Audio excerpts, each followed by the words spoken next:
Niloko ng sariling asawa at ipinagpalit sa sariling hipag. Pinalayas ako sa mismong bahay na ipinundar ng aking dugo't pawis. Habang sila'y nagpapakasasa sa nakaw na yaman ng walang hiya, ako'y itinuring na basahan. Ngunit nagkakamali sila ng kinalaban.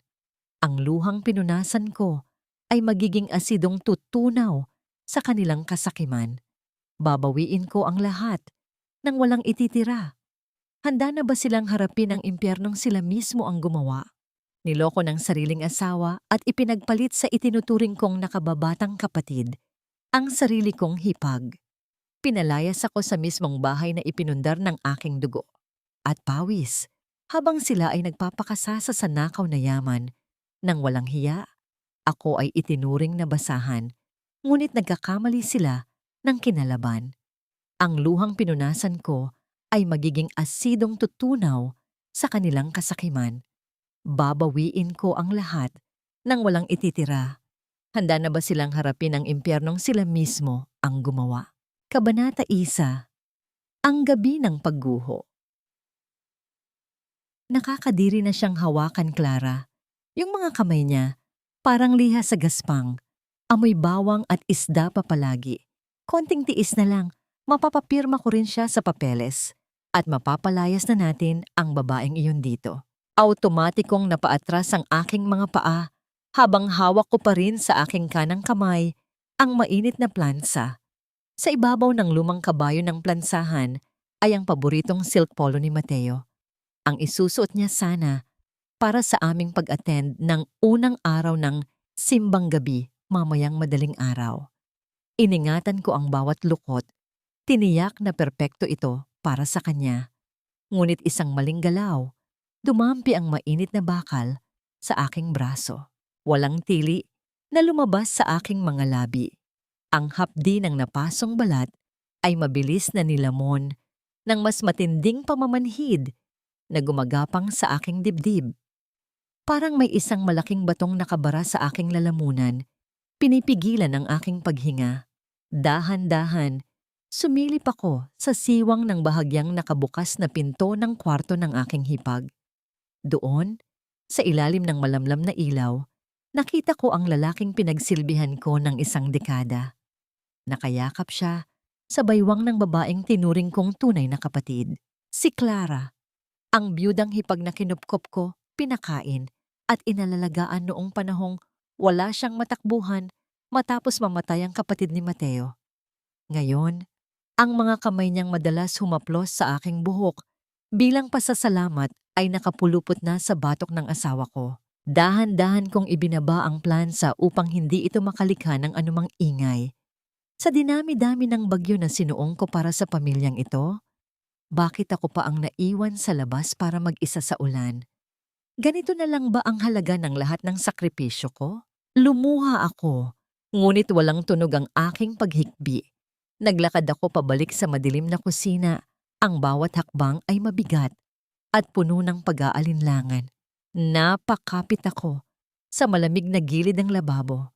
Tila bumalik ang aking gunita sa mga gabi kung saan nagkakasugat-sugat ang aking mga kamay sa paglalaban ng kanilang mga damit upang makatipid kami sa kuryente. Tiniis ko ang gutom.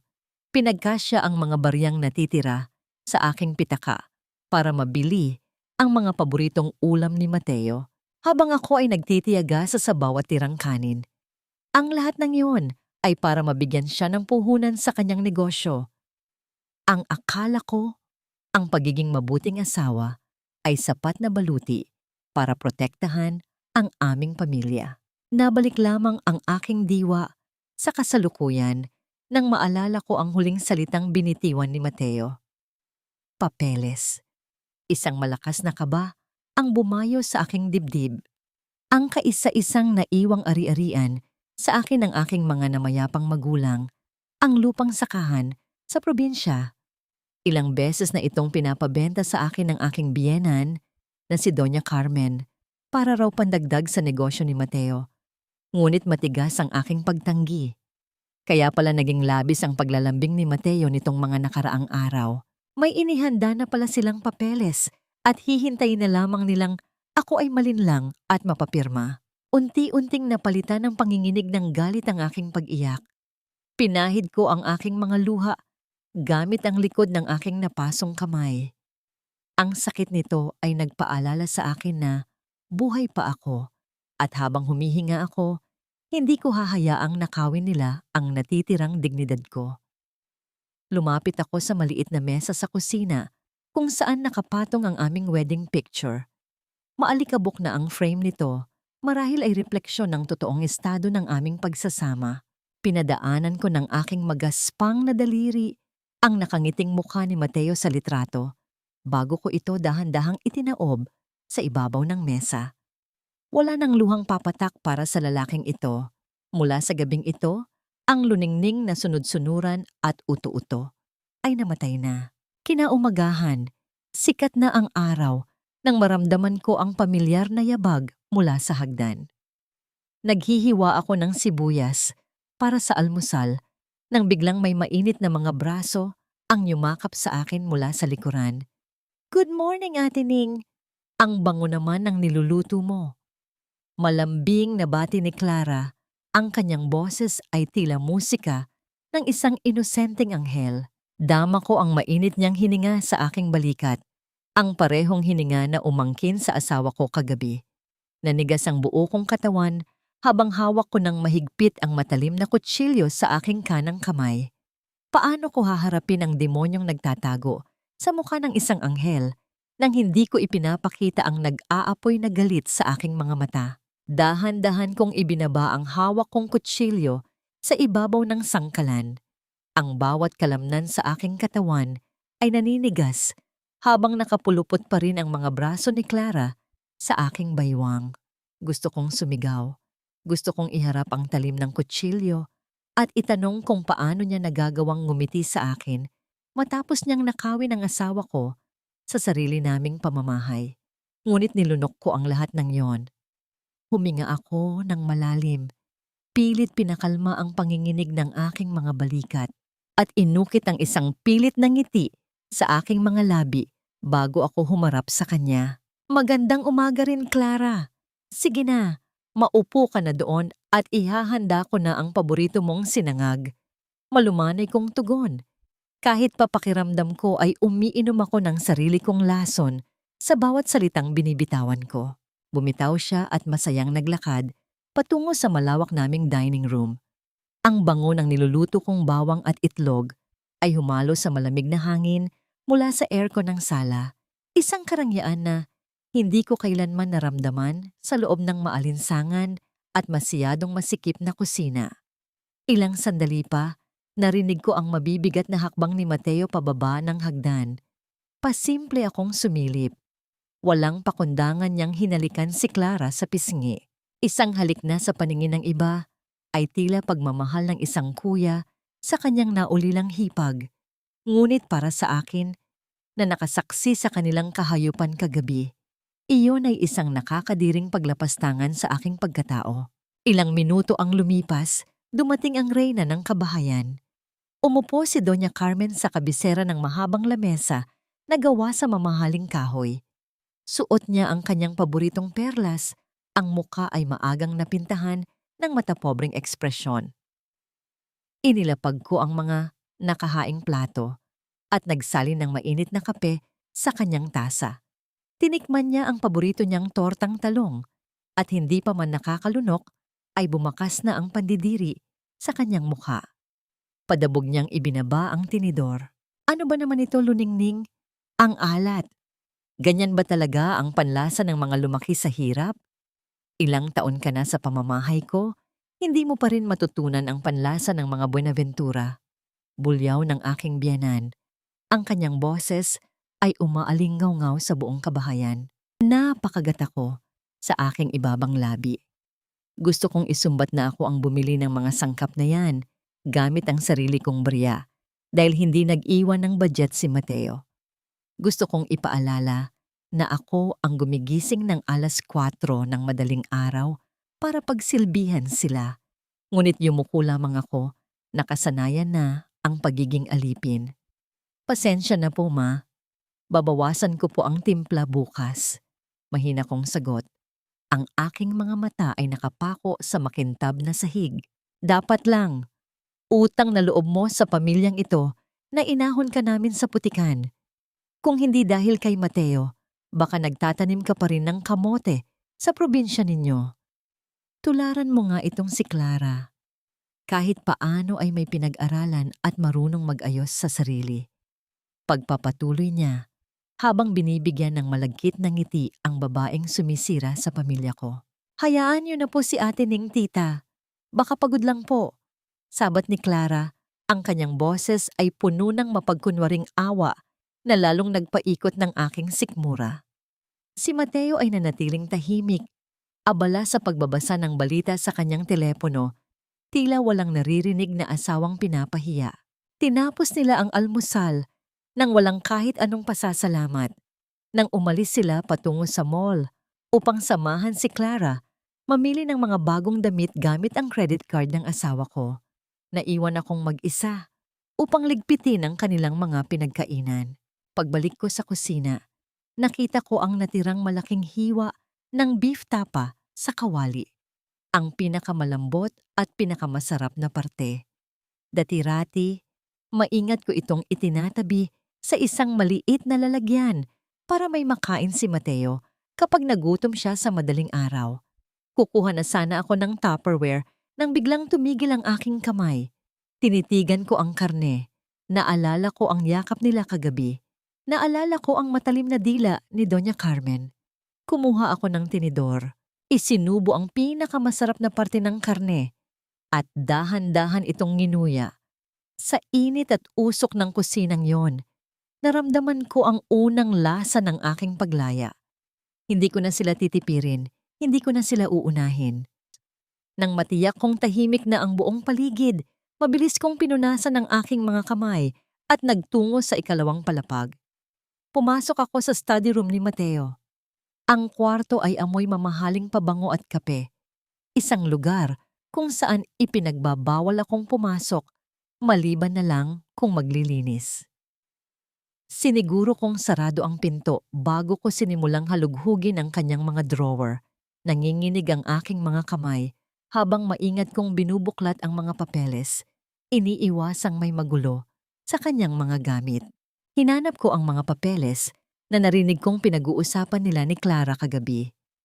Sa ilalim ng isang makapal na libro patungkol sa business management, nakita ko ang isang manipis na brown envelope.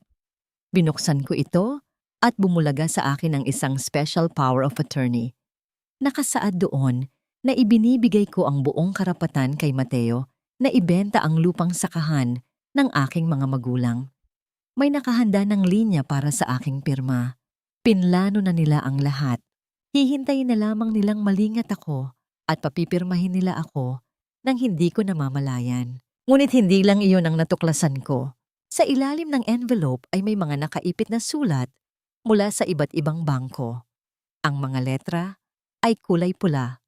Final, demand letter, notice of foreclosure. Kumabog ng mabilis ang aking dibdib habang binabasa ang mga numero. Milyon-milyon ang utang ng kumpanya ni Mateo.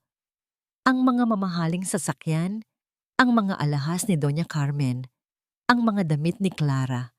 Ang lahat ng karangyaang ipinagmamalaki nila sa akin ay nakatayo lamang pala sa isang bundok ng utang. Ang pamilya Buenaventura ay hindi kasing yaman ng inaakala ng lahat. Nabubuhay sila sa kasinungalingan at ang lupa ko ang nag-iisang isalbabida na plano nilang gamitin upang hindi sila lumubog. Isang mapait na ngiti ang pumunlas sa aking mga labi.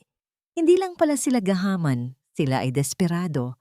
Habang ibinabalik ko ang mga papeles, isang maliit na dilaw na sticky note ang nalaglag mula sa mga pahina. May nakasulat na pangalan at numero gamit ang pulang tinta. Attorney Valdez, huling baraha para sa restructuring. Sino ang taong ito? Bakit siya ang huling baraha ng asawa ko? Mabilis kong kinabisado ang numero at itinago ang sticky note sa bulsa ng aking lumang pantalon. Aayusin ko na sana ang makapal na libro nang biglang nanigas ang aking buong katawan. Mula sa pasilyo sa labas ng kwarto, narinig ko ang pamilyar at mabigat na yabag ng sapatos na tumatama Sa kahoy na sahig, mga takong ni Doña Carmen, maaga siyang umuwi.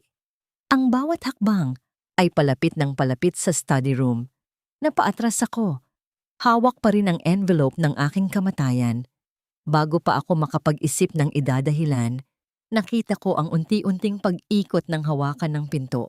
Ang tunog ng pagpihit ng doorknob ay tila isang matalim na kutsilyong unti-unting hinihiwa ang aking kalmante. Mabilis na nag-ikot ang aking utak. Sinusukat ang mga segundo bago tuluyang bumukas ang pinto. Mabilis kong ibinalik ang manipis na brown envelope sa ilalim ng makapal na libro. Sabay kuha ng isang basahan mula sa aking bulsa at maingat na pinunasan ng alikabok sa ibabaw ng mahogany na lamesa ni Mateo. Bumukas ang pinto. Bumulaga si Doña Carmen, ang kanyang mga mata ay nanlilisik at nagtatanong, "Anong ginagawa mo rito, Luningning? Hindi ba't sinabi ko na sa'yo na huwag kang papasok dito nang hindi nagpapaalam kay Mateo?" Ang kanyang matinis na boses ay puno ng hinala. Ang matang mapanuri ay gumala sa bawat sulok ng kwarto. Nanginginig man ang aking tuhod. Pilit kong pinatatag ang aking boses. "Pasensya na po, Ma. Nakita ko po kasing naiwan ni Mateo na nakabukas ang bintana kanina. Pinunasan ko lang po ang mga alikabok sa mga libro para hindi po lumipad sa mga papeles niya. Lalabas na po ako." Yumuko ako upang itago ang kaba sa aking mga mata. Hawak ng mahigpit ang maduming basahan. Tiningnan niya ako mula ulo hanggang paa. Tila tinitimbang kung nagsisinungaling ako o hindi. Umingos siya at itinaboy ako palabas. "Abay, dapat lang. At huwag mong pakikialaman ang anumang papeles dyan. Baka mamaya ay makawala pa ang mga kontrata ng anak ko dahil sa kakitiran ng utak mo. Lumabas ka na at ipaghanda mo ako ng merienda." Tumango ako at nagmadaling lumabas. Hindi nag-iwan ng anumang bakas na nalaman ko na ang kanilang maitim na plano. Nang makapasok ako sa kaligtasan ng maliit kong banyo malapit sa kusina, doon lang ako nakahinga ng malalim. Kinuha ko ang maliit na dilaw na papel mula sa aking bulsa at tiningnan ang numerong nakasulat doon. Attorney Valdez. Sino man ang taong ito, siya ang nag-iisang hibla na maaaring magligtas sa pamilya ng asawa ko. At dahil ako ang may hawak ng impormasyon ngayon, ito rin ang magiging sandata ko laban sa kanila. Habang nagluluto ako ng leche flan para sa merienda ng aking biyenan, inilabas ko ang lumang cellphone ko na hindi man lang makasagap ng maayos na internet. Palihim akong bumili ng isang mumurahing SIM card nang magtapon ako ng basura sa labas ng gate kanina. Sa panginginig ng aking mga daliri, itinipa ko ang numero ni Attorney Valdi at nag-text ako ng isang simpleng mensahe.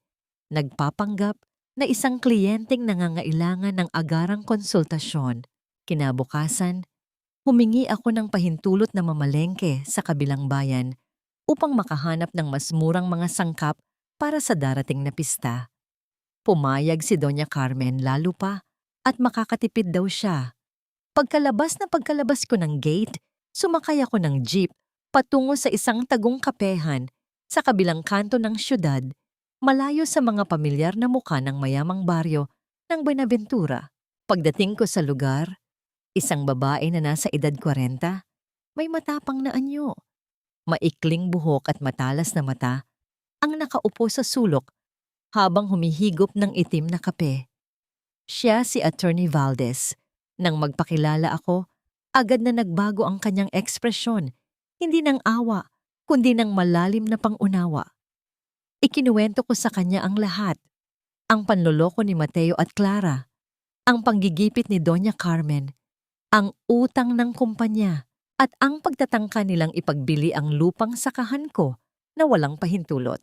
Tahimik siyang nakinig, pinagmamasdan ang mga palad kong puro kalyo at sugat, at ang lumang damit na suot ko. Nang matapos ako, uminom siya ng tubig at tinitigan ako ng diretso sa mata. "Kung hihiwalayan mo siya ngayon at idedemanda, makakakuha ka ng sustento, Luningning," panimula ni Attorney Valdez. Ang kanyang boses ay kalmado ngunit may diin. Ngunit, bilang asawa ni Mateo, hati kayo. Sa lahat ng aspeto ng inyong buhay may asawa. Hindi lamang sa yaman na wala na pala sila, kundi pati na rin sa bilyon-bilyong utang na iniwan ng kanyang negosyo. Pag lumabas ka sa pintong iyon na hiwalay sa kanya, ipapasa nila sa iyo ang kalahati ng utang na hindi mo naman ginawa. Nanlamig ang buong katawan ko. Kaya pala nila ako pilit na pinipigilang umalis. Hindi dahil kailangan nila ang pag-aalaga ko, kundi dahil kailangan nila ako bilang panangga at pambayad utang. Ano ang dapat kong gawin, attorney? Hindi ko ibibigay ang nag-iisang alaala ng mga magulang ko para lang sustentuhan ang kalandian ng asawa ko at ng hipag ko. Matigas kong wika, ang mga luha sa aking mata ay natuyo na sa tindi ng aking determinasyon. Ngumiti ng tipid si Attorney Valdez. Kung gusto mong manalo, kailangan mong matutong lumangoy sa burak na pinagkukuluan nila. Hayaan mo silang isipin na kontrolado ka pa rin nila. Hayaan mong akalain nilang ikaw ang tangang biktima. At pagdating ng tamang panahon, babaliktarin natin ang mundo nila. Kumuha siya ng isang folder mula sa kanyang bag at inilahad ito sa akin. Tutulungan kitang gumawa ng pekeng kopya ng papeles na gusto nilang papirmahan sa'yo. Ngunit oras na pumirma ka sa peke, ang totoong pirma mo ay mapupunta sa isang kasulatang magbabago sa takbo ng laro. Isang dokumentong magtatalaga sa iyo bilang nag-iisang makikinabang sa anumang matitirang ari-arian ng kumpanya oras na sila ay tuluyang bumagsak. Ang lupaing isinasangla ng kumpanya nila ay sa kanila, hindi sa iyo. Nanginig ang aking mga kamay nang hawakan ko ang folder na yon. Hindi lamang ito isang piraso ng papel. Ito ang susi ng aking paglaya. Binuksan ko ang aking lumang pitaka at kinuha ang pinakahuling pera na meron ako, mga lukot at basa-basang barya at perang papel na naipon ko mula sa mga sukli sa palengke. Inayos ko ang mga ito sa ibabaw ng lamesa at itinulak papalapit sa kanya bilang paunang bayad, nagpapakita na handa akong itaya ang lahat. Umuwi ako ng hapong yon habang bumabagsak ang malakas na ulan. Basang-basa ako nang marating ko ang harap ng aming mataas na gate. Tumingala ako sa naglalakihang bintana ng aming bahay. Nakita kong nagliliwanag ito. Buhay na buhay ang mga ilaw at aircon habang naghihirap ang mga tao sa labas. Ibinaba ko ang aking hawak na payong at nangako sa sarili ko na pagdating ng araw, ang ulan na bumabagsak sa akin ngayon ay siya ring lulunod sa kanila. Dahan-dahan kong pinihit ang doorknob ng front door at pumasok. Inihahanda ang aking sarili sa mga sigaw at pangiinsulto dahil sa aking pagkahuli. Subalit ang bumungad sa akin sa sala ay isang eksenang higit pa sa ulan ang lamig. Nakapatay ang malaking telebisyon at sa mismong mahabang sofa na madalas tulugan ni Mateo kapag pagod siya sa opisina, natagpuan ko silang dalawa. Si Mateo, hubad sa pang-itaas, habang nakapatong sa kanya si Clara, ang pulang bestidang nabili lamang nila nung isang araw ay nakakalat sa sahig. Napahinto ang aking paghinga. Tumulo ang malamig na tubig mula sa aking basang buhok patungo sa aking mga balikat. Ngunit mas matindi ang lamig na nanunuot sa aking puso habang nakatitig sa kanila. Sa gitna ng dilim ng sala, tanging ang liwanag mula sa pasilyo ang naglalantad sa kanilang kataksilan.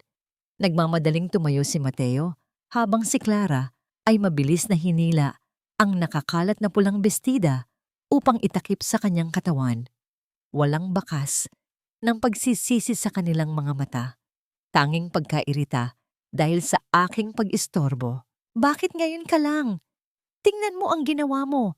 Basang-basa ang sahig. Napakawalang kwenta mo talagang babae ka. Pati oras ng uwi hindi mo alam. Ang boses ni Mateo ay parang hagupit ng latigo, puno ng puot at pandidiri. Hindi ako sumigaw. Hindi ako nagwala. Nanatili akong nakatayo doon. Ang tubig mula sa aking damit ay dahan-dahang bumubuo ng maliit na lawa sa paanan ko. Sa loob ng aking isipan, Sinasampal ko na sila ng paulit-ulit. Ngunit ang aking mukha ay nanatiling blanko. Suot ang maskara ng isang tapat at tangang asawa. Pasensya na, Mateo. Nasiraan ng jeep dahil sa baha. Kaya kinailangan kong maglakad ng malayo. Mahina kong tugon. Ang aking boses ay gumaralgal ng bahagya. Hindi dahil sa lungkot, kundi dahil sa matinding pagpipigil na huwag silang saksakin ng tingin. Atining, pasensya ka na. Akala ko kasi wala ka na kaya. Kaya nagpapaturo lang ako kay Kuya Mateo ng ilang bagay tungkol sa business. Ani Clara sa kanyang pinakamanipis at pinakamalambing na boses habang pilit na nagtatago sa likod ni Mateo. Business?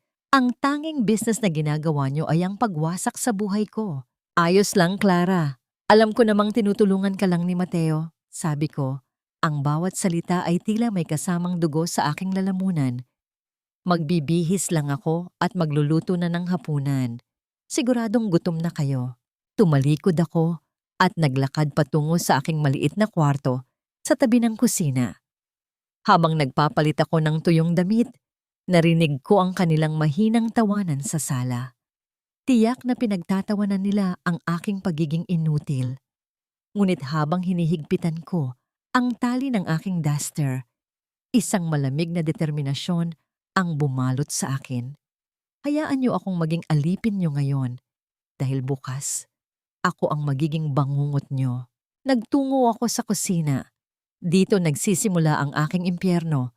Ang init mula sa kalan ay agad na dumampi sa aking balat. Humahalo sa amoy ng bawang, patis at usok. Ang pawis ay nagsimulang gumulong sa aking likod habang mabilis kong hinihiwa ang mga sangkap. Ang ingay ng kumukulong tubig sa kaldero ay tila sumasabay sa pintig ng aking galit. Sa labas ng kusina, sa langit na tinatawag nila, narinig ko ang mahinang tunog ng aircon. Amoy, mamahaling pabango, at scented candles doon. Narinig ko ang tunog ng mga baso ng wine na nag-uumpugan, ang kanilang tawanan habang nanonood ng pelikula sa malaking telebisyon. Sila ay nakahilig sa malambot na sofa, nagpapakasasa sa ginhawang ako ang nagpundar. Habang nagluluto ng kare-kare, naalala ko ang isang mahalagang detalye. Si Clara ay may matinding allergy sa bagoong na hindi sariwa o iyong may halong ilang uri ng pampalasa mula sa probinsya. Hindi ito nakakamatay, ngunit nagdudulot ito ng matinding pangangati at pamamantal sa buong katawan na tumatagal ng ilang araw. Kinuha ko ang maliit na garapon ng bagoong na sadyang itinabi ko para sa ganitong pagkakataon. Maingat kong hinalo ang isang kutsara nito sa sarsa ng kanyang bahagi. Isang maliit na ganti para sa bawat haplos niya sa asawa ko. Kay Nana. Tawag ko sa kanila sa pinakamakalmado kong tono. Habang kumakain sila, pinanood ko si Clara na masayang kumukuha ng sarsa. Bawat subo niya ay isang tagumpay para sa akin. Ang sarap naman nito, Ate Ning. Parang may kakaibang sipa ang bagoong mo ngayon. Puri ni Clara habang patuloy sa paglamon. Siyempre, espesyal yan para sa iyo, Clara. Sagot ko habang nakatitig ng diretso sa kanyang mga mata. Napansin ko ang bahagyang pagkailang sa kanyang mukha. Ngunit agad din itong nawala nang haplusin ni Mateo ang kanyang kamay sa ilalim ng lamesa. Matapos ang hapunan, naiwan na naman akong mag-isa sa kusina upang maghugas ng mga pinagkainan. Nang matapos ako, nagtungo ako sa labahan upang simulan ang paglalaban ng mga damit ni Clara na itinambak niya sa basket. Mga damit na amoy pawis at amoy ng asawa ko. Ang bawat kuskus ko sa tela ay puno ng puot.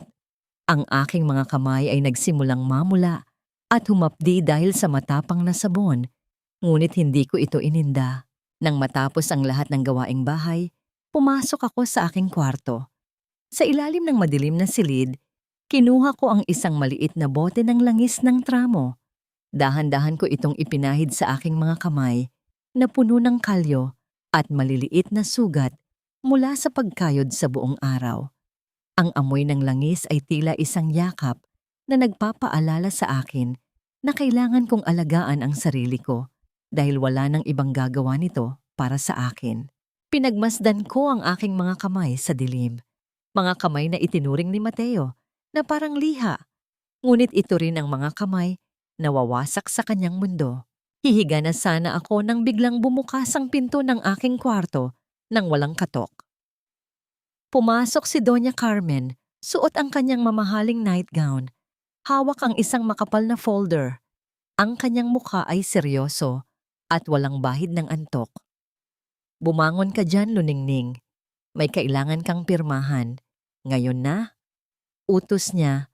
Ang boses ay puno ng awtoridad na hindi tumatanggap ng hindi. Inilapag niya ang folder sa aking maliit na lamesa. Ito na yon, ang special power of attorney para sa lupa ng aking mga magulang. Ang sandata na gagamitin nila upang ibaon ako sa utang at palayasin ng tuluyan. Ano po ito, Ma? Tanong ko. Kunyari ay inaantok pa at naguguluhan. Wala ka nang pakialam kung ano ito. Basta pirmahan mo na lang para matulungan natin ang negosyo ni Mateo. Utang na loob mo ito sa amin. Huwag kang maging madamot. Madiin niyang sabi habang iniabot sa akin ang isang ballpen na kulay ginto. Sa labas ng aking kwarto, nakita ko si Mateo at Clara na nakatayo sa pasilyo. Naghihintay na mahulog ako sa kanilang patibong.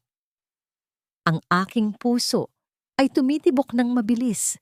Ngunit sa loob ng aking bulsa, nararamdaman ko ang hawak kong ballpen na ibinigay ni Attorney Valdez.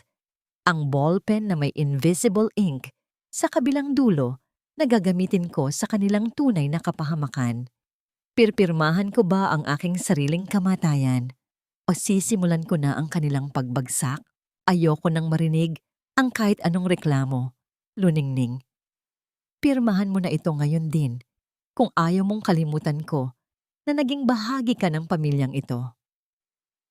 Ang boses ni Doña Carmen ay tila huni ng isang ahas, malamig at mapanganib. Nakaupo ako sa gilid ng aking manipis na kutsyon. Ang aking mga kamay ay nakapatong sa aking hita.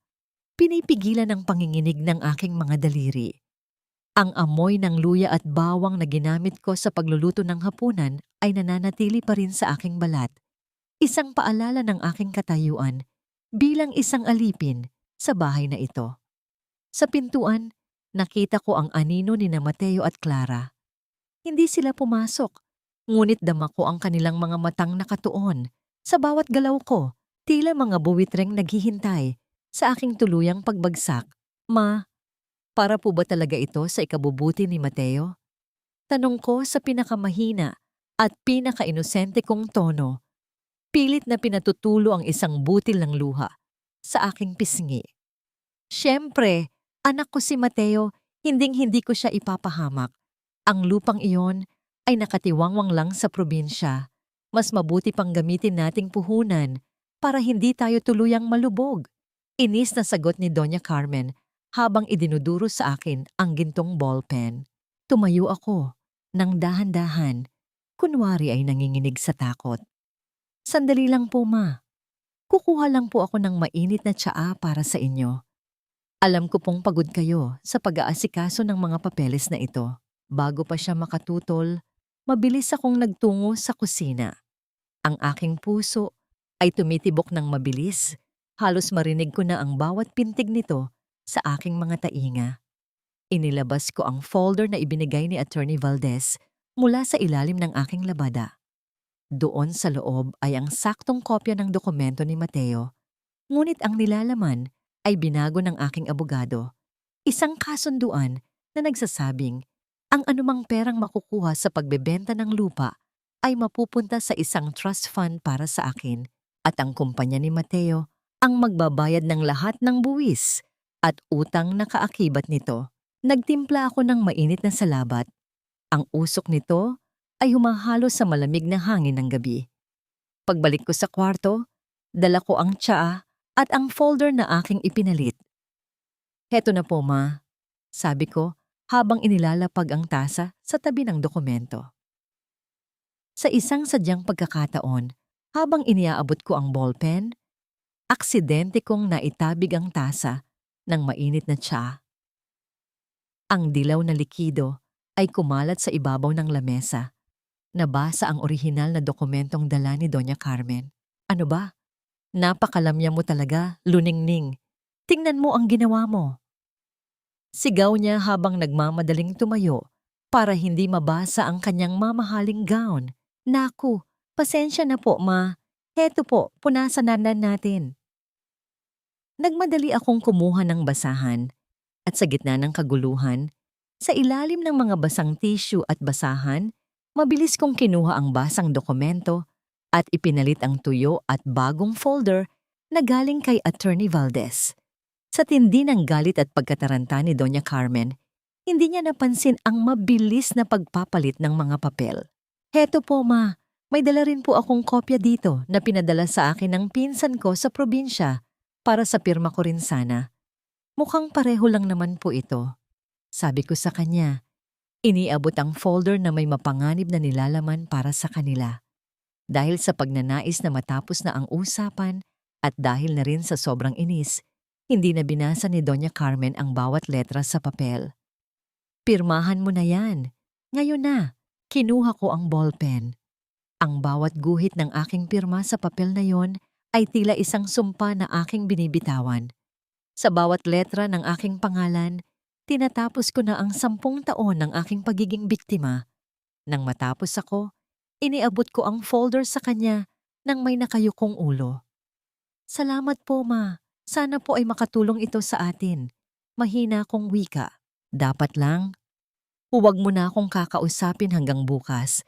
Nasira na ang gabi ko dahil sa katangahan mo. Sabi niya habang padabog na lumalabas ng kwarto, dala ang dokumentong akala niya ay susi sa kanilang yaman. Ngunit ito pala, ang magiging mitya ng kanilang pagkawasak. Narinig ko ang kanilang tawanan sa pasilyo. Nakuha rin natin, Mateo. Ang tanga talaga ng asawa mo. Isang tasa lang ng tsa. Nakuha na natin ang gusto natin. Rinig kong sabi ni Doña Carmen sa kanyang anak. Naiwan akong mag-isa sa dilim ng aking kwarto. Naupo ako sa sahig. Ang aking likod ay nakasandal sa malamig na pader. Ang panginginig ng aking mga kamay ay unti-unting nawala. Napalitan ng isang nakakatakot na katahimikan. Kinuha ko ang basang orihinal na papeles mula sa basurahan at dahan-dahan itong pinunit sa maliliit na piraso. Hanggang sa wala nang matira, kundi mga puting himulmol ng papel. Ngunit ang aking tagumpay ay panandalian lamang. Paglabas ko ng kwarto para itapon ang mga pinunit na papel, nakasalubong ko si Manang Rosa, ang matandang katulong na kasama ko na sa bahay na ito mula pa noong unang araw ko. Nakatingin siya sa akin. Ang kanyang mga mata ay puno ng lungkot at isang uri ng kaalaman na hindi ko inaasahan. Luningning, anak, mag-iingat ka sa mga ginagawa mo. May mga mata ang bawat dingding sa bahay na ito. Bulong niya bago mabilis na naglakad palayo. Dala ang planggana ng mga maduming damit. Nanigas ako sa aking kinatatayuan. Nakita ba niya ang ginawa ko? At kung nakita man niya, kakampi ba siya o isa rin siya sa mga ahas na dapat kong katakutan? Kinabukasan, binigla ako ni Mateo ng isang balita habang ako ay naghahanda ng almusal. Maghanda ka, luningning. Magkakaroon tayo ng malaking fiesta celebration para sa 70 kaarawan ni Mama sa susunod na linggo. Gusto ni Mama na ikaw ang gumawa ng lahat ng pagkain para sa 200 bisita. Huwag kang kukuha ng catering. Kailangan nating makatipid para sa bagong investment natin. 200 tao. Mag-isa. Ang aking mga kamay na may sugat pa mula sa paglalaba ay tila naramdaman na ang bigat ng mga dambuhalang kawa na aking bubuhatin. Ngunit sa likod ng aking pagod, isang bagong plano ang nabuo. Ang pista na ito ang magiging entablado ng kanilang pinakamalaking kahihiyan. Ang bawat butil ng pawis na pumapatak mula sa aking noo patungo sa mainit na kawa ay tila mga hiyas na ninanakaw ng pamilyang ito mula sa aking pagkatao. Sa loob ng 3 araw, ang kusina ay naging aking piitan. Ang usok mula sa nagbabagang uwaw uling ay humahalo sa amoy ng malapot na sarsa ng kare-kare at kaldereta. Namamaga na ang aking mga binti sa walang humpay na pagtayo at ang aking mga kamay ay halos hindi ko na maikom sa tindi ng hapdi ng mga paltos na nakuha ko sa paghihiwa ng bulto-bultong karne at gulay. Ate Ning, pakibilisan naman dyan. Kailangan ko pang isuot ang gown ko para sa fitting at gusto kong malinis na ang mga gamit ko bago dumating ang designer. Utos ni Clara habang pumasok siya sa kusina, bit-bit ang naglalakihang shopping bags mula sa pinakamamahaling mall sa Makati. Inilapag niya ang mga bag sa maruming lamesa, muntik nang madaanan ng tumatalsik na mantika mula sa aking pinupuritong isda. Kinuha niya ang isang baso ng malamig na juice at uminom ng walang pasintabi, habang ako ay halos mabulunan na sa init ng paligid. Ang kanyang mukha ay sariwa, walang bahid ng pagod, at suot ang isang mamahaling seda na damit na alam kong binili gamit ang perang dapat ay pambayad sa aming kuryente. Oo, Clara, tatapusin ko lang itong huling salang ng pagluluto at isusunod ko na ang mga labada mo. Mahina kong sagot. Ang aking boses ay paos na dahil sa usok. Mabuti naman. At tiyakin mong maayos ang pagkakalaba, ha? Ayaw ni Mateo na may nakikita siyang kahit anong mantsa sa mga gamit ko. Dugtong pa niya bago lumabas ng kusina. Ang boses niya ay tila isang malambing na kiliti na may kasamang lason. Nang makaalis siya, binitawan ko ang malaking sandok. Napasandal ako sa malamig na dingding ng lababo.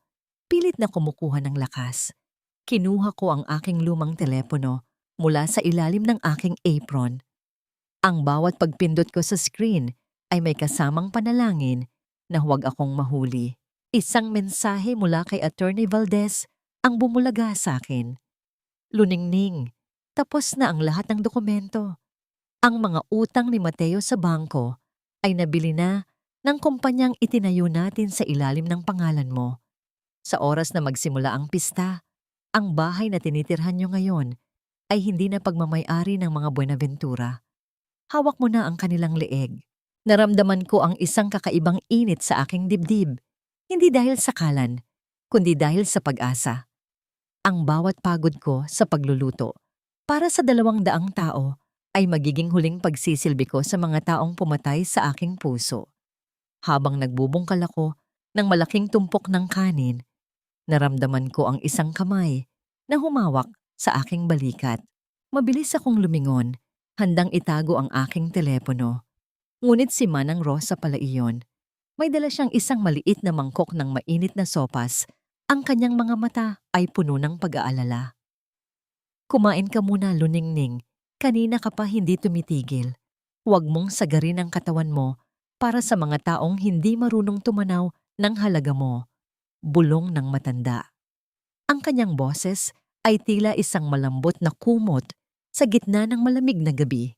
Salamat po, Manang. Konti na lang po. Matatapos na ako.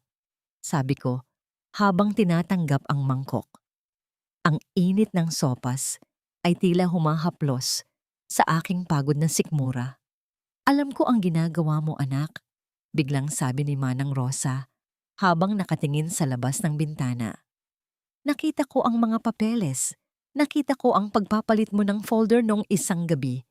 Huwag kang mag-alala. Ang aking mga labi ay nakasusi. Matagal ko nang hinihintay na may tumayo laban sa kasamaan ng pamilyang ito. Nabitawan ko ang kutsara sa loob ng mangkok. Lumikha ito ng mahinang tunog sa porselana. Ang takot na kanina ay naroon ay napalitan ng isang malalim na koneksyon. Hindi ako nag-iisa. Bakit niyo po ako tinutulungan, Manang? Tanong ko sa mahinang boses. Dahil bago ka pa dumating dito, marami na silang sinirang buhay. Ang dati kong anak na nagsilbi rin dito. Pinalayas nila ng walang katarungan dahil lamang sa isang maling hinala. Handa akong maging saksi mo pagdating ng takdang oras. Tugon niya bago mabilis na naglakad patungo sa kabilang dulo ng kusina upang maghugas ng mga plato. Ngunit ang kapanatagan na naramdaman ko ay agad na binuwag ng isang pag-uusap na narinig ko mula sa pasilyo habang papunta ako sa likod para magtapon ng basura. Ang boses ni Doña Carmen at Clara ay nagbubulungan sa dilim. Siguraduhin mong mailalagay mo ang kwintas sa ilalim ng kutsyon niya, Clara. Pagdating ng gitna ng pista, tatawag ako ng atensyon ng lahat. Sasabihin kong nawawala ang aking heirloom diamond necklace. Kapag nahanap iyon sa kwarto ni Luningning, wala na siyang kawala. Pag nanakaw ang ikakaso natin sa kanya, para mabulok siya sa kulungan at hindi na makahingi pa ng kahit anong parte sa mga ari-arian ni Mateo. Sabi ni Doña Carmen, ang kanyang boses ay puno ng mapait na galak. Opo, tita. Pagkatapos nito, wala nang hahadlang sa atin ni Mateo. Magiging malinis ang daan para sa aming kasal. Sagot ni Clara, kasunod ang isang mahinang hagik-gik na tila tunog ng isang demonyong nagdiriwang. Nanigas ako sa dilim. Ang hawak kong plastik ng basura ay tila naging napakabigat. Plano nila akong ipakulong. Hindi sapat na nakawin nila ang aking asawa at ang aking lupa. Gusto nilang ubusin pati ang aking kalayaan. Bumalik ako sa loob ng bahay na may kasamang bagong takot, ngunit mas matinding talino. Mabilis akong nagtungo sa aking kwarto. Sinilip ko ang ilalim ng aking kutsyon at doon, naramdaman ko ang isang matigas at malamig na bagay. Ang kwintas. Inilagay na nila ito. Nanginginig ang aking mga daliri habang hinahawakan ang mamahaling alahas. Ngunit sa halip na itapon ito o itago, isang mas matinding plano ang pumasok sa aking isipan. Kung gusto nila ng palabas sa gabi ng pista, ibibigay ko sa kanila ang pinaka-hindi malilimutang pagtatanghal sa buong buhay nila. Mabilis kong ibinalik ang kwintas sa orihinal nitong lugar, ngunit hindi sa ilalim ng aking kutsyon. Inilipat ko ito sa isang lugar na hinding-hindi nila aakalain. Ang tugtog ng musika sa labas ay nagsisimula na. Ang tunog ng mga sasakyang dumarating at ang tawanan ng mga mayayamang bisita ay umaalingaw-ngaw sa buong mansyon. Ang bawat yapak ng mga tao sa labas ay tila pintig ng isang orasang bibilang sa huling sandali ng aking pagiging alipin. Ang liwanag mula sa mga dambuhalang chandeliers sa gitna ng sala ay tila mga bituin na bumagsak mula sa langit. Nagbibigay ng nakasisilaw na kinang sa bawat sulok ng mansyon ng mga Buenaventura. Ang hangin ay puno ng halimuyak ng mga sariwang rosas at mamahaling pabango ng mga panauhing kabilang sa alta sosyedad ng Maynila. Maririnig ang banayad na tugtog ng biolin na humahalo sa matitinis na halakhak at huntahan ng mga taong ang tanging problema sa buhay ay kung anong kulay ng hiyas ang ititerno sa kanilang mga suot. Habang ang lahat ay nagpapakasasa sa karangyaan, naroon ako sa isang madilim na sulok, bit-bit ang isang mabigat na tray ng mga pampagana. Ang suot kong uniforme ay luma at may mantsa ng mantika na hindi na natanggal sa 3 araw kong pagluluto. Ang aking mga paa ay tila tinutusok ng libu-libong karayom sa bawat hakbang at ang aking mga kamay ay nanginginig sa bigat ng tray. Ako ang anino. Sa gitna ng kanilang liwanag, ang kusinerang walang pangalan na nagpakapagod para sa piging na ito. Luningning! Dalyan mo naman ang kilos. Kanina pa naghihintay ang mga bisita sa kabilang lamesa. Huwag mo kaming pahiya sa harap ng mga kaibigan ko. Madiing bulong ni Mateo nang madaanan niya ako. Suot niya ang isang puting tuxedo na lalong nagpaduwal sa akin dahil alam kong ako ang nagplansa niyan hanggang madaling araw. Tumango lamang ako nang hindi tumitingin sa kanyang mga mata. Sa kabilang dulo ng silid, nakita ko si Clara. Mukha siyang isang prinsesa sa kanyang kumikinang na bestida. Nakakapit sa braso ni Doña Carmen na parang siya ang tunay na anak. Tumayo si Doña Carmen sa gitna ng entablado. Itinaas ang kanyang baso ng wine na kulay ginto. Maraming salamat sa inyong pagdalo sa aking ika-70 kaarawan. Ngayong gabi, hindi lang ang aking edad ang ating ipinagdiriwang, kundi pati na rin ang pagdating ng isang bagong liwanag sa aming pamilya. Sabi niya habang nakatingin ng malagkit kay Clara.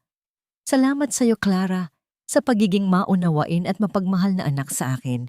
Ikaw ang tunay na haligi ng tahanang ito. Walang binanggit na pangalan ko. Walang pasasalamat sa babaeng nagluto ng lahat ng pagkaing nasa harap nila. Ang mga panauhin ay nagpalakpakan habang ako ay nananatiling nakatayo sa gilid, hawak ang tray na tila naging kasing bigat ng isang krus. Ngunit ang tunay na dula ay nagsimula nang biglang binitawan ni Doña Carmen ang kanyang baso.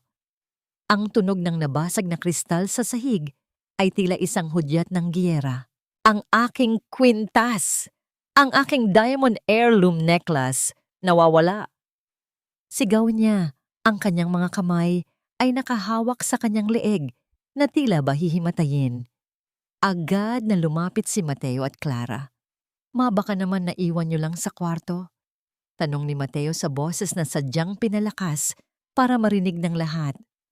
Hindi, isinuot ko yun kanina. Sigurado akong may kumuha niyan dito sa loob ng bahay. Mateo, tawagin mo ang mga gwardya. Walang lalabas sa bahay na ito hanggat hindi nahahanap ang kwintas ko. Naramdaman ko ang lahat ng mga mata na tumingin sa akin. Ang mga panauhin ay nagsimulang magbulungan. Ang kanilang mga tingin ay puno ng panghuhusga sa aking maduming hitsura. Sandali lang, sabi ni Clara sa kanyang pinakamapagkunwaring boses. Nakita ko po si Ate Ning na pumasok sa kwarto niyo kanina bago magsimula ang pista. Sabi niya ay maglilinis lang daw siya. Ano? Luningning, ikaw ba ang kumuha? Bulyaw ni Mateo habang mabilis na lumapit sa akin at marahas na hinawakan ang aking braso dahilan upang mahulog ang tray na aking hawak. Ang mga pampagana ay nagkalat sa mamahaling carpet. Hindi ko po kinuha ang kwintas, Mateo. Kanina pa ako nasa kusina. Mahina kong sagot. Pilit na pinatitigas ang aking kalooban. Huwag kang magsinungaling. Halughugin ang kwarto niya. Ngayon na. Utos ni Doña Carmen. Mabilis na tumakbo si Mateo at ang dalawang gwardya patungo sa aking maliit na kwarto sa tabi ng kusina. Ang mga bisita ay sumunod, tila nanonood ng isang live na teleserye. Nakita ko ang lihim ng ngiti sa mga labi ni Clara habang naglalakad siya sa likuran ni Doña Carmen. Ilang minuto ang lumipas, narinig ko ang malakas na kalabog mula sa aking kwarto. Lumabas si Mateo na hawak ang isang makintab na bagay. Ang diamond necklace. Heto, natagpuan ito sa ilalim ng kutsyon niya. Magnanakaw ka talaga, Luningning. Hindi na sapat na pinapakain ka namin, ninanakawan mo pa kami. Sigaw ni Mateo habang itinataas ang kwintas sa harap ng mga panauhin. Ang mga tao ay nagbulungan ng mas malakas. Nako, ang hirap talaga kapag nagpapasok ng ganyang klaseng tao sa pamilya. Sabi ng isang babaeng nakasuot ng perlas. Lumapit sa akin si Mateo. Ang kanyang muka ay puno ng puot. Kinuha niya ang isang makapal na papel mula sa kanyang bulsa at isinampal ito sa aking dibdib. Heto ang divorce papers. Wala na akong pakialam kung anong mangyari sa'yo. Sa oras na ito, formal na kitang hinihiwalayan at pinapalaya sa bahay na ito. Wala kang makukuha kahit isang kusing dahil sa pagnanakaw na ginawa mo. Magnanakaw, layas. Naramdaman ko ang init ng mga luha sa aking mga mata. Ngunit hindi dahil sa lungkot. Ito ang init ng galit na matagal ko nang kinikimkim. Tumingin ako kay Doña Carmen na tila nanalo sa loterya at kay Clara na nakakapit na ngayon sa braso ng asawa ko nang walang katago-tago. Dahan-dahan kong kinuha ang divorce papers mula sa sahig. Tumingin ako sa bawat panauhin, sa mga taong kumain ng niluto ko, ngunit handang tumapak sa aking pagkatao. Pagkatapos, dahan-dahan kong tinanggal ang aking maduming apron. Ang bawat botones nito ay tinanggal ko ng may ingat bago ko ito binitawan at hinayaang mahulog sa sahig. Tumingala ako. Inayos ko ang aking buhok at tumingin ng diretso sa mga mata ni Mateo. Isang maikli at matalim na tawa ang kumawala sa aking mga labi. Isang tunog na hindi nila inaasahan mula sa isang babaeng winasak ang dignidad sa harap ng lahat. Salamat sa mga papel na ito, Mateo. Sabi ko sa isang boses na hindi nanginginig, boses ng isang reynang handa ng bawiin ang kanyang trono. Salamat dahil ikaw na mismo ang nagbigay sa akin ng susi para tuluyan na kitang itapon sa basurahan. Bumakas ang pagkalito sa mukha ni Mateo. Ano ang pinagsasabi mo? Baliw ka na ba? Tumingin ako sa pinto ng mansyon kung saan nakita ko si Attorney Valdez na papasok, kasama ang tatlong lalaking naka-Amerikana at may dalang mga dokumento. Ang aking tawa ay umalingaw-ngaw sa bawat sulok ng marangyang sala, isang tunog na tila matalas na kristal na humihiwa sa katahimikan ng mga panauhin. Nakikita ko ang pagkunot ng noo ni Mateo, ang pag-atras ni Clara, at ang nanlilisik na mga mata ni Doña Carmen. Para sa kanila, ako ay isang babaeng nawawala na sa sariling katinoan. Ngunit para sa akin, ito ang unang pagkakataon na naramdaman kong ako ay gising na gising. Anong itinatawa-tawa mo, luningning? Wala ka na ba talagang kahihiyan matapos mong pagnakawan ang biyenan mo? Pasigaw na tanong ni Mateo, habang ang kanyang mukha ay namumula na sa galit. Kahihiyan, Mateo? Wika ko habang dahan-dahang lumalakad patungo sa gitna ng entablado. Ang salitang iyan ay matagal nang wala sa bokabularyo ng pamilyang ito. At dahil gabi naman ng pagdiriwang, bakit hindi natin panoorin ang tunay na regalo ko para sa inyong lahat? Sa isang kumpas ng aking kamay patungo kay Manang Rosa na nasa gilid, biglang namatay ang mga ilaw sa paligid. Ang malaking projector screen sa likuran ko, na dapat ay magpapakita ng mga litrato ng kabataan ni Doña Carmen, ay biglang nagliwanag. Isang malakas na ingay ng pagkagulat ang namayani sa buong sala nang lumabas ang mga imahe, hindi ng nakaraan, kundi ng kasalukuyang kahayupan. Doon, sa harap ng lahat ng kanilang mga kaibigang mayayaman at maimpluwensya, malinaw na nakita ang video ni na Mateo at Clara sa loob ng study room, ang kanilang paglalambingan, ang kanilang mga plano kung paano ako lolokohin, at ang tawanan nila habang pinag-uusapan ang pagkuha sa aking lupa. Ang bawat salita ng kanilang kataksilan ay narinig ng lahat. Narinig ko ang sabay-sabay na singhap ng mga panauhin. Ang ilang kababaihan ay nagtakip ng kanilang mga bibig, habang ang iba ay nagsimulang magbulungan ng marahas. Si Clara ay napasigaw at mabilis na nagtago sa likod ni Mateo. Habang si Doña Carmen ay tila nanigas, ang kanyang muka ay naging kasing puti ng papel. Patayin niyo iyan! Mateo, patayin mo ang screen! Bulyaw ni Doña Carmen. Ang kanyang boses ay nanginginig na sa matinding kahihiyan, ngunit huli na ang lahat. Ang maskara ng pamilyang Buenaventura ay tuluyan ng nadurog sa paanan ng kanilang mga panauhin. Sa mismong sandaling iyon, pumasok si Attorney Valdez, kasunod ang tatlong lalaking nakauniporme ng bangko at may dalang mga legal na dokumento. Gandang gabi sa inyong lahat, simula ni Attorney Valdez sa isang boses na kalmado ngunit punong-puno ng awtoridad. Ako si Attorney Valdez at narito ako bilang kinatawan ng kumpanyang bumili sa lahat ng mga utang at ari-arian ng pamilyang Buenaventura. Lumapit siya kay Mateo at iniabot ang isang asul na folder. Mr. Mateo Buenaventura, narito ang notice of foreclosure. Dahil sa hindi niyo pagbabayad ng inyong mga utang sa loob ng 6 na buwan, ang bahay na ito at ang kumpanya niyo ay formal nang kinukuha ng bangko. O mas tamang sabihin ng bagong may-ari na siyang nagbayad sa lahat ng inyong pagkukulang. Anong kalokohan ito? Kami ang may-ari ng bahay na ito. May pinirmahang papeles si Luningning. Sigaw ni Mateo habang hinahablot ang folder. Ang special power of attorney ba ang tinutukoy mo? Ngumiti ako ng matamis, isang nangiting punong-puno ng pait. Mateo, ang dokumentong pinirmahan ko noong isang gabi ay hindi para sa lupa ko.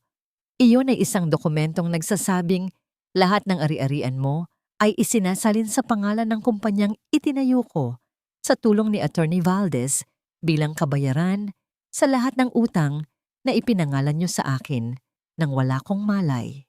Hindi maaari. Nanlilin lang ka, Luningning. Sigaw ni Doña Carmen habang pilit na humahawak sa braso ni Mateo. Mateo, gawin mo ang paraan. Palayasin mo ang babaeng ito. Sa katunayan po, Doña Carmen, sabat ni Attorney Valdez habang binubuklat ang huling pahina ng dokumento. Kayo po ang kailangang lumabas. Ang bahay na ito ay nakapangalan na kay Miss Luningning simula pa kahapon.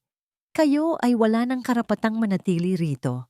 Hinarap ko sila ng may taas noong pagkatao. Wala na ang takot, wala na ang pagiging alipin. Narinig niyo ang sinabi ng abogado ko. Mateo, Clara, layas. Ngayon na. Luningning, huwag mo namang gawin ito sa amin. Saan kami pupunta? Pagmamakaawa ni Clara, ang kanyang boses ay puno na ng totoong luha. Doon sa kung saan niyo ako gustong dalhin. Sa labas, sa dilim, sa gitna ng ulan. Sagot ko habang hinarap ang mga gwardiya. Security, ilabas niyo ang mga taong ito. Hindi sila kabilang sa pamamahay ko. Marahas na hinawakan ng mga gwardiya ang mga braso ni Mateo at Clara. Si Doña Carmen ay pilit na kumakapit sa hagdan, sumisigaw ng mga pang-iinsulto, ngunit ang bawat salita niya ay tila hangin na lamang sa aking pandinig. Ang mga panauhin na dati ay tinitingnan ako ng may pandidiri ay mabilis na nagsialisan, ayaw madamay sa kahihiyan ng bumabagsak na pamilya. Nakita ko kung paano sila itinulak palabas ng malaking pinto ng mansyon.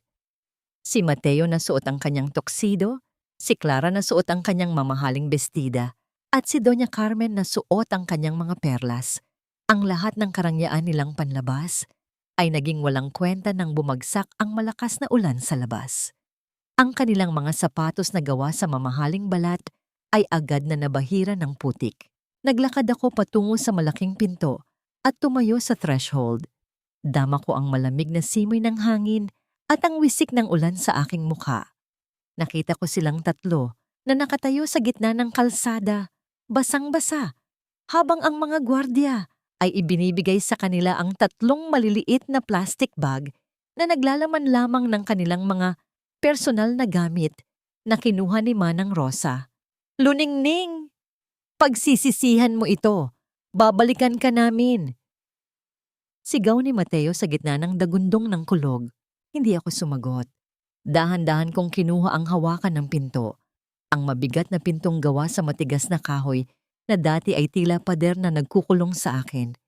Isang malakas na tunog ng pagsasara ng pinto ang namayani sa buong mansyon na nagpatigil sa lahat ng ingay mula sa labas. Naiwan akong mag-isa sa malawak na sala. Ang bawat chandelier ay nanatiling nakasindi, ngunit ang liwanag nito ay hindi na nakasisilaw. Ito ay akin na. Ang bawat gamit, ang bawat sulok, ang bawat hininga sa loob ng bahay na ito ay akin na. Napasandal ako sa pinto, dahan-dahang napaupo sa malamig na marmol na sahig, at sa wakas, pinakawalan ko ang unang tunay na hininga ng kalayaan. Ngunit ang katahimikan sa loob ng mansyon ay tila may kasamang kakaibang lamig. Sa gitna ng aking tagumpay, narinig ko ang isang mahinang kalabog mula sa itaas ng mansyon, isang tunog na hindi dapat naroon. Sa wakas, ang katahimikan ay hindi na isang banta, kundi isang mainit na yakap. Tumayo ako mula sa malamig na sahig at dahan-dahang inakyat ang marangyang hagdan patungo sa ikalawang palapag. Ang bawat hakbang ko sa makapal na carpet ay hindi na naghahanap ng permiso. Ang tunog na narinig ko kanina ay nagmula lamang pala sa isang nakabukas na bintana sa dulo ng pasilyo na hinahampas ng malakas na hangin.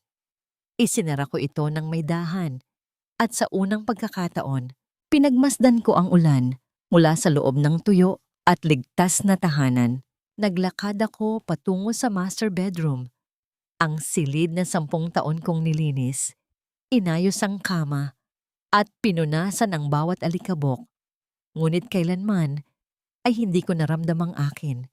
Pumasok ako sa malawak na banyo. Ang hangin dito ay amoy mamahaling kandila at sariwang bulaklak. Binuksan ko ang gripo ng malaking bathtub at hinayaang mapuno ito ng mainit na tubig. Ang usok na nagmumula sa tubig ay tila isang maputing ulap na dahan-dahang bumabalot sa buong silid. Inalis ko ang aking mga damit na amoy usok bawang, at pawis ng 3 araw na pagkakulong sa kusina. Paghakbang ko sa loob ng tubig, naramdaman ko ang unti-unting pagluwag ng bawat naninigas kong kalamnan. Ang init ay tila humahaplos sa aking mga pasong balat at mga kalyos sa kamay. Kumuha ako ng ilang patak ng lavender essential oil at hinayaang kumalat ang bango nito sa paligid. Ipinikit ko ang aking mga mata. Ang bawat dumi ng nakaraan, ang bawat hapdi ng mga pang-iinsulto at ang bawat luhang ibinuhos ko para sa mga taong walang halaga ay tila inanod ng agos ng tubig patungo sa imbonal. Ito ang lasa ng aking langit. Isang kapayapaang binayaran ko ng bawat patak ng aking dugo at pawis. Sa kabilang dako ng mga pader na ito, sa ilalim ng madilim na langit ng Maynila, nagsisimula ang impyerno para sa pamilyang Buenaventura.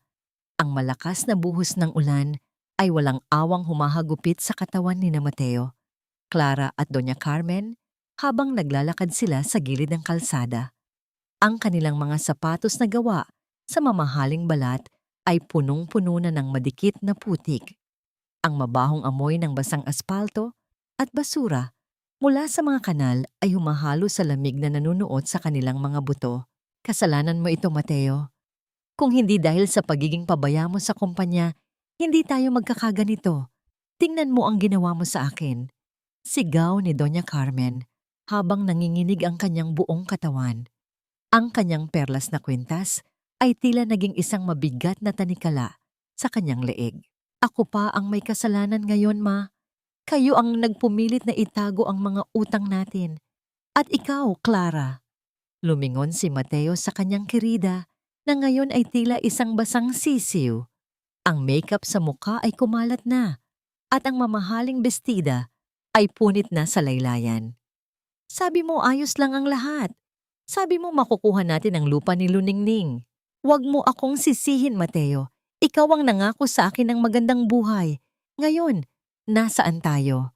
Sa kalsada, sagot ni Clara. Habang umiiyak ng malakas, ang kanyang boses ay humahalo sa dagundong ng kulog. Wala silang mapuntahan. Ang kanilang mga kaibigan, na kanina lang ay kasalo sa pista, ay isa-isang nagpatay ng kanilang mga telepono. Walang gustong kumupkop sa isang pamilyang hindi lamang bagsak sa pera, kundi bagsak din sa dangal. Ang tanging bitbit nila ay ang 3 supot ng basura na naglalaman ng ilang pirasong damit at ang katotohanang wala na silang babalikan. Kinabukasan, nagising ako sa sikat ng araw na tumatama sa aking mukha. Walang sumisigaw ng aking pangalan para magpaluto ng almusal. Walang kailangang pagsilbihan. Bumangon ako at nagsuot ng isang malinis na robe na gawa sa seda. Nagpunta ako sa kusina at nagtimpla ng sarili kong kape. Ang bawat higop ko ay puno ng lasa ng tagumpay. Habang nakaupo ako sa malawak na beranda, biglang tumunog ang aking telepono sa ibabaw ng lamesang kristal. Isang hindi kilalang numero ang lumabas sa screen.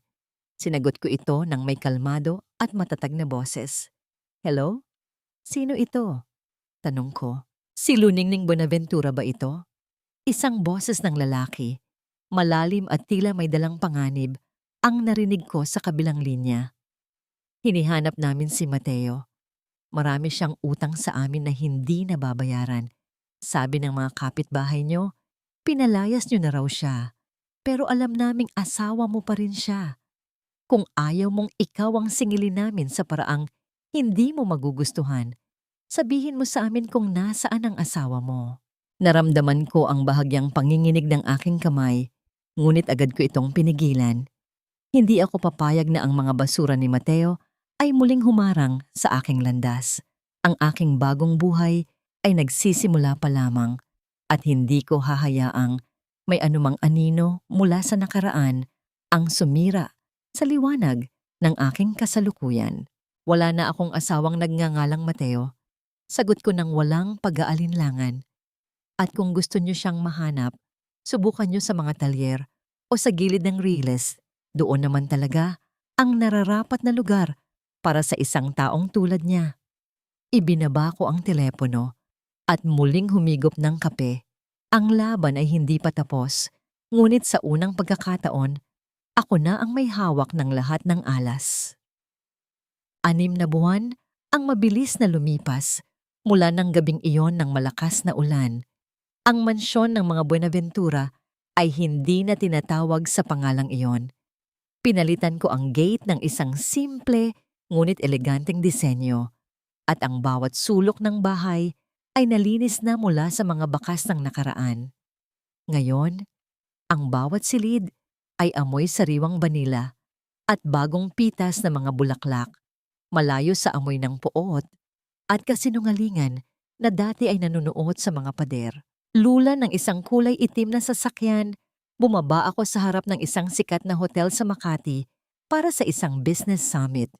Suot ko ang isang puting power suit na sadyang itinahi para sa akin. Ang bawat hakbang ng aking sapatos sa makintab na sahig ng labi ay lumilikha ng isang ritmo ng katatagan at kumpiyansa sa sarili. Hindi na ako ang babaeng nakayuko ang ulo. Ang bawat tao na nadadaanan ko ay bumabati ng may paggalang. Magandang umaga, Miss Luningning. Handa na po ang lahat para sa inyong presentasyon tungkol sa foundation para sa mga kababaihan. Bungad sa akin ni Attorney Valdez na ngayon ay hindi lamang aking abogado, kundi isa na ring malapit na kaibigan at kasosyo sa negosyo. Ngumiti ako ng matipid. Salamat, Valdez. Siguraduhin nating malinaw ang mensahe. Ang tagumpay ay hindi nakukuha sa pagtitiis, kundi sa pagpapasya. Habang naglalakad kami patungo sa Grand Ballroom, hindi ko maiwasang maalala ang balitang nakuha ko mula sa mga dating kapitbahay ng pamilya Buenaventura. Sa kabilang dulo ng syudad, sa isang masikip at mabahong eskinita, malapit sa estero, doon na sila naninirahan. Ang amoy ng kanal, ang init na nagmumula sa mga bubong na yero, at ang ingay ng mga nag-aaway na kapitbahay ang naging bagong musika ng kanilang buhay. Nabalitaan kong si Doña Carmen ay madalas nang dainin ng rayuma at ubo, ngunit wala silang pambili ng gamot. Ang kanyang mga perlas ay matagal na niyang naisangla para lamang sa ilang kilong bigas. Si Mateo naman ay lulong na sa alak, palipat-lipat ng trabaho sa mga talyer at madalas na umuuwing may mga pasa sa mukha dahil sa mga utang sa mga maling tao. Pumasok kami sa ballroom. Ang lamig ng aircon at ang bango ng mamahaling kape ay bumati sa akin. Ngunit sa gitna ng mga waiter na nag-aayos ng mga baso sa gilid, isang pamilyar na bulto ng babae ang kumuha ng aking atensyon. Isang babaeng suot ang uniforme ng isang contractual cleaner, nakayuko habang pinupunasan ang mga mantsa sa sahig. Si Clara, ang dating prinsesa ng mansyon na ang tanging hawak noon ay mga shopping bags, ay may hawak na ngayong basahan at balde. Ang kanyang balat na dati ay maputi at makinis ay naging tuyot at sunog sa init ng araw. Ang kanyang buhok ay wala ng kinang. Nang maramdaman niya ang aking presensya, dahan-dahan siyang nag-angat ng tingin. Ang mga mata niya ay lumaki sa gulat nang makita niya ako. Sa sobrang panginginig ng kanyang mga kamay, nabitawan niya ang hawak niyang tray ng mga baso. Ang tunog ng pagkabasag ng kristal sa sahig ay tila isang malakas na paalala ng aming pagbabaliktad ng kapalaran. Aatining, nanginginig niyang boses, halos pabulong. Nanatili akong nakatayo, hindi gumagalaw, hindi nagpapakita ng kahit anong emosyon. Pinagmasdan ko siya mula ulo hanggang paa, ang kanyang maduming uniforme, ang kanyang mga kalyong katulad na ng sa akin noon, at ang takot sa kanyang mga mata. Wala akong naramdamang galit. Wala ring awa. Tanging isang malalim na kawalan ng pakiramdam ang namayani sa akin. Miss Luningning, kailangan na nating magsimula. Paalala ni Valdez sa aking tabi. Tumingin ako ng diretso sa mga mata ni Clara. Hindi ko siya binati. Hindi ko siya ininsulto. Para sa akin, siya ay isang estranghero na nagkataong naglilinis sa daanan ko. Muli akong naglakad ng diretso, nilampasan siya na tila ba isa lamang siyang anino na hindi karapat-dapat sa aking pansin. Ang katahimikan ko ay mas masakit pa sa anumang sampal. Matapos ang aking matagumpay na presentasyon, lumabas ako sa gilid ng hotel upang magpahangin. Habang naghihintay sa aking sasakyan, isang marungis na lalaki ang biglang lumitaw mula sa likod ng isang poste. Ang kanyang muka ay puno ng sugat at ang kanyang suot na t-shirt ay butas-butas. Luningning! Luningning! Pakiusap! Isang boses na puno ng desperasyon at alak ang tumawag sa akin. Si Mateo. Mabilis siyang lumapit at biglang lumuhod sa harap ko. Pilit na hinahawakan ang dulo ng aking puting pantalon. Ang kanyang mga kamay ay puno ng grasa at putik na iiwan ng itim na mantsa sa aking malinis na kasuotan. Patawarin mo ako, Luningning. Nagkamali ako. Si Clara, niloko lang niya ako. Ikaw lang ang tunay na nagmahal sa akin. Pakiusap, kahit kaunti lang, tulungan mo si Mama. Namamatay na siya sa sakit. Kahit pambili lang ng gamot, pakiusap. Hagulhol niya habang idinidikit ang kanyang noo sa aking sapatos. Tumingin ako sa paligid. Maraming tao ang nakatingin sa amin. Ngunit ang aking puso ay nanatiling kasing tigas ng bato. Dahan-dahan kong inalis ang aking binti mula sa kanyang maruming kapit. Mateo! Wika ko sa isang boses na kasing lamig ng yelo. Ang Luningning na huling lumuhod para sa'yo ay matagal na nating inilibing sa ilalim ng ulan. Ang babaeng nasa harap mo ngayon ay walang kilalang Mateo Buenaventura. Hinarap ko ang aking driver at tumango. Binuksan niya ang pinto ng sasakyan. Bago ako sumakay, muli akong sumulyap sa kanya. Ang lalaking dati ay itinuring kong mundo ko, ngunit ngayon ay isa na lamang maduming paalala ng aking nakaraan. Huwag mo nang uulitin ang hawakan ng damit ko, sabi ko bago tuluyang sumakay. Dahil ang putik na dala mo ay hindi na kailanman didikit sa buhay ko. Pinaandar ng driver ang sasakyan, iniwan si Mateo na nakaluhod sa gitna ng kalsada, sumisigaw ng aking pangalan habang pinapanood ang aking paglayo, patungo sa isang kinabukasang hindi na siya kailanman magiging bahagi. Ang mga mata ng mga taong dumaraan ay nakatuon sa amin. Ang babaeng nakabihis ng kapangyarihan at ang lalaking nakaluhod sa putik. Tila isang eksena mula sa isang murang dula. Ngunit para sa akin, hindi ito isang palabas. Ito ang huling paghuhukom sa lalaking minsan kong itinuring na aking buong mundo. Pakiusap, kopong, Luningning. Patuloy ang kanyang paghagulgol, ang kanyang mga hikbi ay humahalo sa ingay ng mga busina at usok mula sa mga sasakyan. Isang beses lang, para sa 10 taon na pinagsamahan natin, para sa alaala ng lahat ng pinagdaanan natin. Huwag mo namang talikuran si Mama. Nanghihina na siya, Ning. Ikaw lang ang makakatulong sa kanya. Tiningnan ko ang 2 bodyguard na handa ng humakbang upang hilahin siya palayo. Itinaas ko ang aking kamay, isang senyas na manatili sila sa kanilang kinatatayuan. Hinayaan ko siyang tapusin ang kanyang palabas. Hinayaan kong ilabas niya ang lahat ng kasinungalingan na nakatago sa kanyang lalamunan. Dahil sa pagkakataong ito, hindi na ako ang manonood na madaling malinlang. Ang 10 taon ba na tinutukoy mo, Mateo, ay ang 10 taon na ipinagluto kita ng iyong mga paboritong pagkain habang sa kabilang kwarto ay kasalo mo ang hipag ko? Kalmado kong tanong. Ang bawat salita ay tila matalim na patalim na dahan-dahang tumutusok sa kanyang pagkatao. Natigilan siya sa kanyang pag-iyak. Nag-angat siya ng tingin. Ang kanyang mga mata ay puno ng pagkalito. Ang alaala ba na gusto mong balikan ay ang gabing naririnig kong sinabi mo na ang aking mga kamay ay parang liha sa gaspang at nakakadiri kang hawakan? Pagpapatuloy ko, ang aking boses ay hindi tumataas. Ngunit ang bigat nito ay sapat na upang durugin ang anumang natitirang pag-asa sa kanyang dibdib. O baka naman, ang alaala ng gabing itinapon mo sa mukha ko ang divorce papers habang tinatawag mo akong magnanakaw sa harap ng daan-daang tao. Tila isang malakas na sampal ang bawat salita ko. Nakita ko kung paano nawala ang pagmamakaawa sa kanyang mukha, napalitan ng panginginig ng buong katawan. Hindi ito panginginig sa lamig, kundi sa takot. Ang takot ng isang taong nahuli sa kanyang sariling bitag. Dahan-dahan kong inalis ang dulo ng aking pantalon mula sa kanyang maruming kapit. Ang putik na naiwan sa puting tela ay tila isang huling marka ng aming nakaraan. Ang biyenan ko ay matagal nang namatay sa puso ko. Mateo, wika ko ng may diin. Ang natitira na lamang ay si Doña Carmen, ang babaeng nagplano na ikulong ako habang buhay para lamang sa isang pirasong lupa.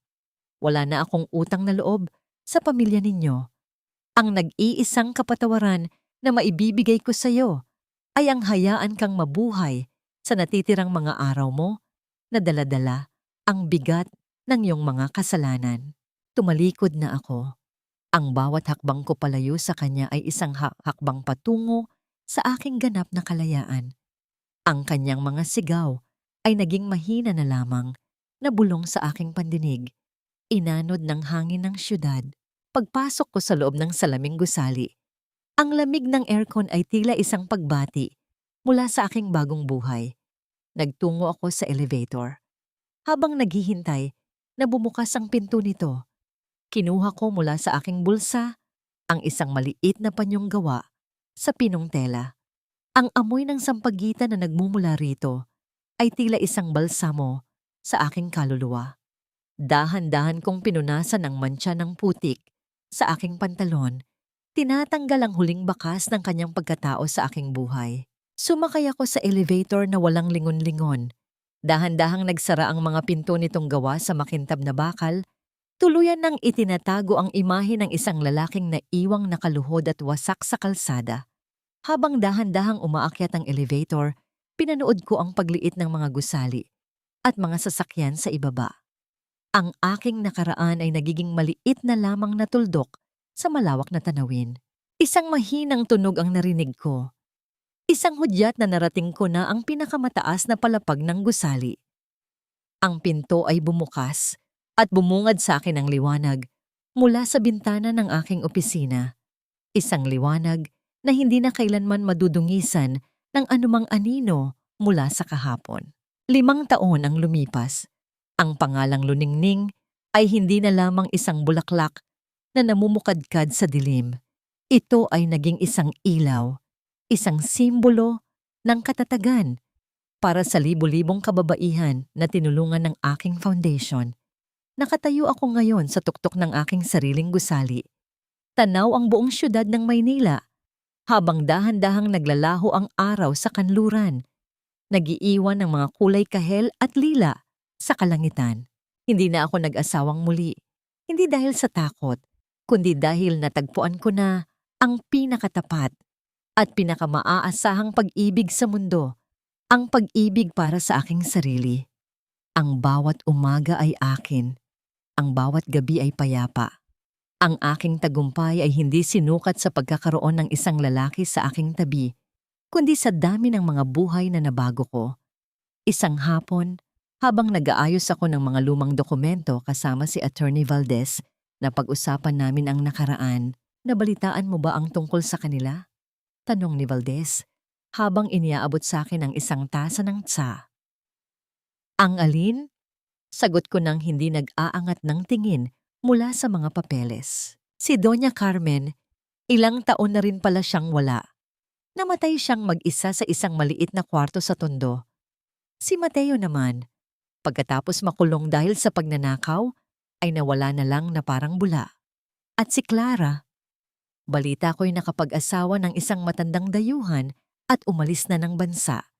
Ngunit hindi raw naging maganda ang sinapit niya doon. Natahimik ako sandali. Inilapag ko ang aking ballpen at tiningnan ang papalubog na araw sa bintana. Ang dating apoy ng galit sa aking dibdib ay matagal nang naging abo. Isang malamig na alaala na lamang ng isang apoy na minsan ay sumunog sa aking pagkatao. Ganoon pala, ang tanging nasabi ko. Hindi ako nakaramdam ng saya. Hindi rin ako nakaramdam ng lungkot.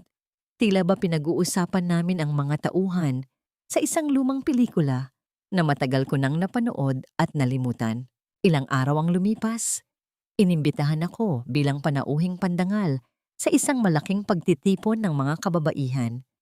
Sa dulo ng aking talumpati, isang batang reporter ang naglakas loob na magtanong, Miss Luningning, marami po ang nakakaalam sa pinagdaanan nyo. Ang tanong po ng marami, napatawad nyo na po ba ang mga taong nanakit sa inyo? Tumingin ako sa kanya. Isang ngiti ang dahan-dahang sumilay sa aking mga labi. Isang ngiting totoo, payapa at puno ng liwanag. Matagal ko nang pinatawad ang aking sarili sa pagiging mahina noon.